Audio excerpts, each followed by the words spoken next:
আমরা প্রায়ই শুনি জীবন ছোট সুতরাং উপভোগ করো, কিন্তু এ কথা খুব কম লোকই বলে যে পরকাল চিরস্থায়ী, সুতরাং প্রস্তুতি নেও। পরকাল বাদ দিয়ে আমরা ইহকাল নিয়েই ব্যস্ত।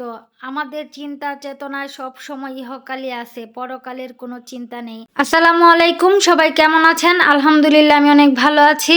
আজকের ব্লগটা সকাল থেকেই শুরু করেছি। সকালবেলা একটু ছাদে গিয়ে হাঁটাহাঁটি করতেছিলাম, পরে বিকেল বেলা রান্নাঘরে ঢুকে পড়েছি ইফতারি রেডি করার জন্য। তো আমার বুটটা হয়ে গেছে, তো বুটটা নামিয়ে তারপর চুলায় কড়াই বসিয়ে দিয়েছি, তেল দিয়েছি, পেঁয়াজ কুচি, লবণ সবকিছু দিয়ে এখন পেঁয়াজটা সুন্দর করে ভেজে নিচ্ছি। রোজার মাসে অনেকেই বলে কাজ কম, কিন্তু আসলে এই কাজ কিন্তু অনেক বেশি, যার কারণে অত গুছগাছ করে ভিডিও করা সম্ভব হয় না, আর ভিডিও দেওয়াও হয় না। কিন্তু ভিডিও না দিলেও তো হবে না, ভিডিও দেওয়া হয় না বলেই হচ্ছে আমার পেজটা একদমই ডাউন হয়ে গেছে। বড় ভিডিও আমি দিতেই পারি না, ব্লগ করতে অনেকটাই আসলে সময় ব্যয় করতে হয়। রোজা থেকে ওইভাবে গুছিয়ে গাছিয়ে ভিডিও করা সম্ভব হয়ে ওঠে না। তো যাই হোক, সুন্দর করে সব মশলা দিয়ে এখন হচ্ছে সামান্য পানি দিয়ে মশলাটাকে কষিয়ে নিয়েছি। তো এখন হচ্ছে মাংসগুলো দিয়ে দিচ্ছি। গরুর মাংস রান্না করব আলু দিয়ে, তো আলু আর মাংসটা আমি একসাথেই কষাবো। তো যাই হোক, সুন্দর করেই কষাতে হবে, কারণ যত কষানো হবে ততই ভালো লাগবে। তো আমি অনেকক্ষণ ধরেই মাংসটা কষিয়ে নিচ্ছি। আর গরুর মাংসটা তেমন একটা আমার কাছে ভালো লাগেনি, কারণ রাতের বেলা গরুর মাংস এনেছে, কেমন যেন একটু অন্যরকম লাগতেছে, তেল তেল নাই, কেমন যেন একটা। তো যাই হোক, কষিয়ে তারপর ঝোলের পানিটাও দিয়ে দিলাম। আর এই পবিত্র মাসে অনেকেই সোনার হরিণ পেয়ে যাচ্ছে, লাখ লাখ মানুষ নাকি সোনার হরিণ পেয়েছে, কিন্তু আমার মতো দুর্ভাগা যে কয়েকজন আছে, কপাল পোড়া, তারাই হচ্ছে সোনার হরিণের দেখা পাচ্ছে না। তো জানি না আল্লাহ আমাদের কপালে সোনার হরিণ রেখেছে কিনা। বুঝতে পারছেন কি আপনারা আমি কি বুঝাতে চাচ্ছি?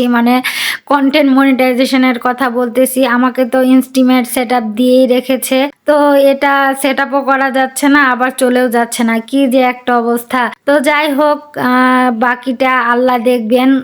পরিশ্রম করে যাচ্ছি, পরিশ্রমের ফল কি কোনোদিন পাবো না? তো আমি হচ্ছে এদিকে পেঁয়াজও ভেজে নিচ্ছি। তো পেঁয়াজও ভাজা কিন্তু একদমই সহজ, তাড়াতাড়ি হয়ে যায়। সুন্দর করে লাল লাল করে ভেজে উঠিয়ে নিচ্ছি। আর এখন হচ্ছে বেগুনি ভাজার পালা। আমার বেগুনি এক এক দিন এক এক রকম হয়, আর ভাগ্য ভালো এবার যে হাসু নানু নেই।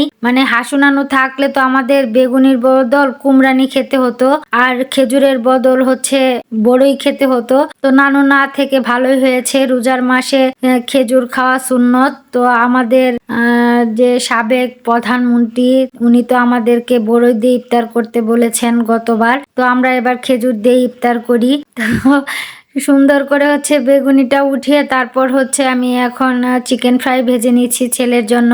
চিকেন ফ্রাই গুলো আমি উল্টিয়ে পাল্টিয়ে একটু লাল লাল করে সুন্দর করে ভেজে নিব। ছেলের জন্য আসলেই অনেক কিছুই করি, ছেলে কিছুই খেতে পারে না, ছোট মানুষ রোজা থাকে, কিন্তু আবদারের শেষ থাকে না, এটা খাবে ওটা খাবে, আসলে কিছুই খেতে পারে না। তো যাই হোক, এদিকে আবার গরুর মাংসটাও হয়ে গেছে আলহামদুলিল্লাহ।